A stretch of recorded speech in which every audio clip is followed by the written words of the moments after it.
Good morning, everyone.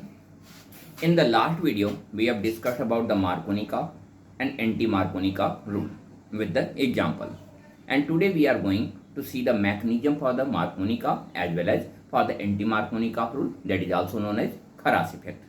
तो हम start करते हैं Marconi-Karp rule से. As the Marconi-Karp rule says that always the more electronegative atom approaches at the carbon having lesser number of hydrogen, especially in the case of an unsymmetrical alkene. तो unsymmetrical alkene के case में more electronegative atom उस carbon पे जाता है, उस unsaturated carbon पे जाता है जिसके पास lesser number of hydrogen हो. अब अगर हम इस रिएक्शन की बात करते हैं, this is the propene CH3 CH double bond CH2 plus HBr. Reaction होने पर ब्रोमीन जो कि ज्यादा इलेक्ट्रोनेगेटिव है, इन दो अनसैचुरेटेड कार्बन में से CH2 CH में से CH जिसके पास लेस नंबर ऑफ हाइड्रोजन है वहां पे जाएगा और ये बन जाएगा CH3 CH Br and CH3. That is the 2 bromo propane. This is called the Marconi-Karp rule. And today we are going to see the mechanism for the Marconi-Karp rule. अब यहाँ पे सबसे पहला स्टेप क्या होगा? मैकेनिज्म. सबसे पहले step में HBr ब्रेक करेगा और बनाएगा H plus and Br minus. You can say the generation of the attacking group H plus और Br माइनस.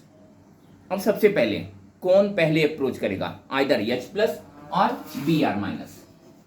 अगर हम बात करें CH डबल बॉन्ड CH2 की, तो यहाँ पे Br अप्रोच करेगा या H प्लस.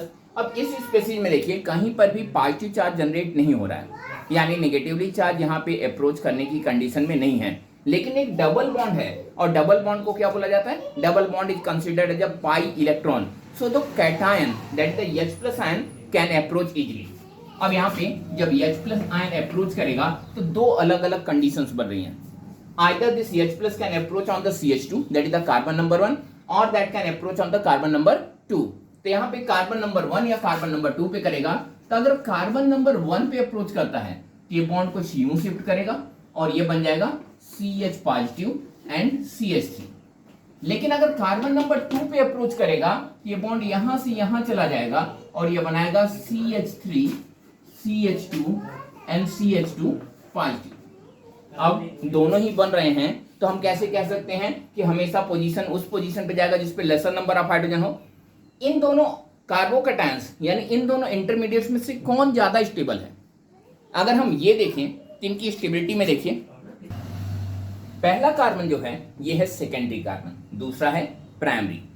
और यानी you know well that the secondary carbocations are more stable than the primary carbocation. तो ये सेकेंडरी कार्बोकैटायन है, ये प्राइमरी कार्बोकैटायन है, ये मोर स्टेबल है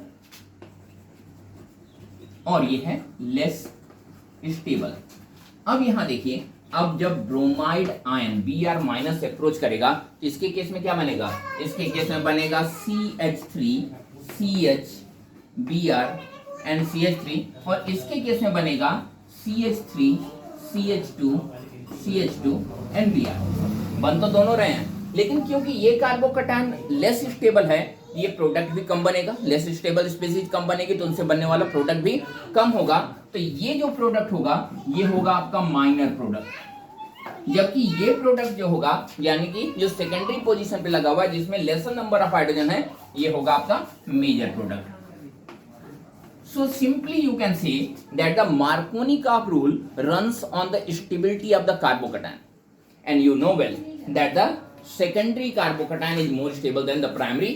Or if you will compare primary, secondary and tertiary, all of these three, then the tertiary carbocation which have no hydrogen have the most stability or the greatest stability. The secondary have the lesser stability and primary have the least stability. So due to the stability of carbocation in the case of the Marconi-Karp rule, always the more electronegative atom approaches at the carbon having lesser number of hydrogen. Markovnikov carp में carbocation की stability की वजह से हमेशा ज्यादा electronegative atom उस carbon पे approach करता है जिसके पास लेसर नंबर ऑफ हाइड्रोजन्स होते हैं, क्योंकि वो कार्बन हमेशा हायर डिग्री का होता है, उस पर बनने वाला कार्बोकैटायन हमेशा हायर डिग्री कार्बोकैटायन होता है, जिसकी स्टेबिलिटी लोअर डिग्री कार्बोकैटायन से ज्यादा होती है। तो ये तो था आपका मार्कोनी का रूल। अब हम देखने जा रहे हैं एंटी मार्कोनी का रूल। और एंटी मार्कोनी का रूल और मार्कोनी का रूल में कंडीशंस क्या क्या डिफरेंस होता है। जब आप बात करेंगे मार्कोनी का रूल में, इसमें हमने कोई कंडीशन नहीं लगाया है, कोई भी कंडीशन। लेकिन एंटी मार्कोनी का रूल में कंडीशन लगता है, that is the presence of peroxide. और जनरली कौन सा पेरोक्साइड यूज करते हैं? We use the benzoyl peroxide. And what is the role of the benzoyl peroxide? Benzoyl peroxide is a initiator. Initiate क्या करता है, कैसे करता है? It initiates the nucleophilic addition reaction. How? By generating the free radical. यानी कि यहां पर जो आपका चल रहा है रिएक्शन, ये कार्बोकैटायन या फिर आयनिक स्टेप के थ्रू जा रहा है, जबकि आप एंटी मार्कोनी का में जब देखेंगे तो रिएक्शन जाएगा फ्री रेडिकल मैकेनिज्म के थ्रू। तो अभी आपने देखा पहला, that was according to the ionic reaction, and the next one that will be the anti-Marconi curve, that will be according to the free radical mechanism। और किसके presence में? Peroxide के प्रेजेंस में, बेंजॉइल पेरोक्साइड के रूप में। तो हम देखने जा रहे हैं next one, that is the Kharasch effect और एंटी मार्कोनी का rule, mechanism for the anti Markovnikov का रूल। पहली बात, जब हम एंटी मार्कोनी का रूल देखते हैं तो यहाँ पे सिर्फ HBr के लिए एप्लीकेबल होता है। और क्यों सिर्फ HBr के लिए एप्लीकेबल होता है? क्योंकि HCl और HF या फिर HI ये आयंस बनाने के लिए या आयंस डोमिनेंट होते हैं यहाँ पे। लेकिन हमें क्या चाहिए? हमें आयंस नहीं चाहिए, हमें फ्री रेडिकल चाहिए यहाँ पे। इस वजह से HBr ही बेस्ट होता है। और सब देते हैं लेकिन मेनली HBr ही देता है। So this is the reaction CH3CH double bond CH2 plus HBr in presence of peroxide. It gives CH3 CHBr and CH3, sorry CH3 CH2 CH2Br। Peroxide के प्रेजेंस में पोजीशन नंबर 1 पे चला गया, जिस carbon पे greater number of hydrogen थे। अब अगर हम इसके मैकेनिज्म को देखें तो सबसे पहले स्टेप में ये है आपका benzoyl peroxide, benzene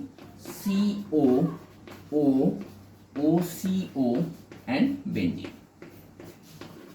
free radical mechanism light के प्रेजेंस में स्टार्ट होता है और यहाँ पे इसका होमोलिटिक फिशन होता है। जो एरो दिखाया हुआ है, ये हुक एरो दिखाया हुआ है, हाफ एरो दिखाया हुआ है। और ऐसा होने पे ये स्पीसीज क्या बन गया? Benzene C double bond O and O with dot, यानी एक अनपेयर्ड इलेक्ट्रॉन के साथ। तो दो बेंजॉइल फ्री रेडिकल बन गए। और ये बेंजॉइल फ्री रेडिकल फिर से रीअरेंज हो जाएंगे। ये हैं आपके C double bond O and O free radical. ये जब रीअरेंज होंगे तो एक इलेक्ट्रॉन यहाँ का और इस बॉन्ड में जो दो इलेक्ट्रॉन होंगे, एक ऊपर एक नीचे, मैंने डॉट लगा रखा है, पता नहीं दिख रहा है कि नहीं आपको। तो यहाँ पे ये शिफ्ट होगा तो बनेगा बेंजीन फ्री रेडिकल, बेंजीन के साथ एक unpaired electron, benzene free radical और साथ में ये species C double bond O and double bond O, that is called the carbon dioxide. अब ये बेंजीन क्या करेगा? बेंजीन फ्री रेडिकल, सॉरी, ये बेंजीन फ्री रेडिकल क्या करेगा? जब HBr के साथ अप्रोच करेगा तो हाइड्रोजन और ब्रोमीन के बीच का बॉन्ड तोड़ेगा और बनाएगा बेंजीन। इसका एक अनपेयर्ड इलेक्ट्रॉन और इसमें का एक अनपेयर्ड इलेक्ट्रॉन आपस में कंबाइन होके बेंजीन के साथ हाइड्रोजन का बॉन्ड बना देंगे। इस हाइड्रोजन को दिखाइए या ना दिखाइए कोई मतलब नहीं होता, क्योंकि बॉन्ड लाइन स्ट्रक्चर में कार्बन और हाइड्रोजन को हम शो नहीं करते। बचा ये ब्रोमीन एक अनपेयर्ड इलेक्ट्रॉन के साथ, ये बन गया आपका ब्रोमीन फ्री रेडिकल। अब ये ब्रोमीन फ्री रेडिकल अप्रोच करेगा एल्कीन पे, तो ये है आपका alkene CH3CH double bond CH2 plus bromine free radical. अब देखिए यहां पर जब ब्रोमीन फ्री रेडिकल के प्रेजेंस में ये बॉन्ड टूटेगा तो कुछ इस तरह से टूटेगा, होमोलिटिक फिशन होगा फ्री रेडिकल के प्रेजेंस में, एक इलेक्ट्रॉन यहां, एक इलेक्ट्रॉन यहां। यानी एक चांस है कि ब्रोमीन यहां पे लगे और फ्री रेडिकल सेकेंडरी पोजीशन पे बने, और दूसरा है ब्रोमीन यहां पे लगे, फ्री रेडिकल प्राइमरी बने। तो यहां पे ये दोनों कंडीशंस हैं। ये है आपका पहला CH3CHBr and CH2 free radical. और मेरे पास जगह कम है इसलिए मैं ऊपर वाली लाइन को हटा रहा हूं। नोट करना है तो नोट कर सकते हैं।